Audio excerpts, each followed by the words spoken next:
Social সায়েন্সের একটা part হচ্ছে পলিটিক্যাল আইডিওলজি। আজকের এই সেমিনারে সবাইকে আমি প্রথমে জানাই অভিনন্দন, ছাত্রছাত্রী এবং যারা অতিথি আছেন, আমাদের শিক্ষকবৃন্দ আছেন, সকলকে। আমাদের এই সেমিনারের মূল বিষয়টা হচ্ছে মেডিয়েশন, পলিটিক্যাল কনফ্লিক্ট এবং পিস বিল্ডিং। আসলে সাউথ এশিয়ায় ডিফারেন্ট পলিটিক্যাল আইডিওলজির কারণে লিবারালিজম, কনজারভেটিজম, সোশ্যালিজম, ফেমিনিজম, ন্যাশনালিজমের কারণে নানা ধরনের কন্টেম্পোরারি ডিবেট তৈরি হয়েছে, যেখানে মেডিয়েশনের গুরুত্বপূর্ণ ভূমিকা রয়েছে বলে আমরা মনে করছি।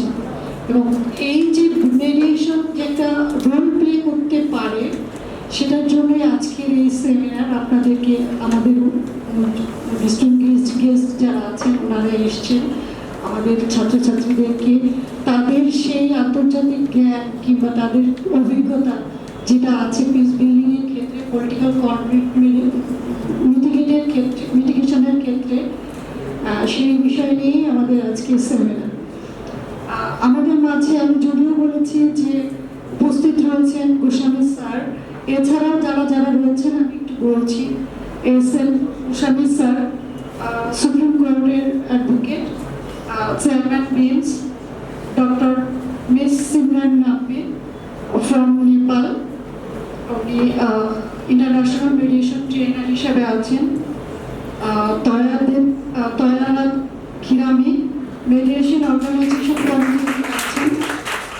রিফা তামান্না ম্যাডাম আছেন, সরি উনি নেই আজকে। মমতাজ পারভিন ম্যাডাম রয়েছেন।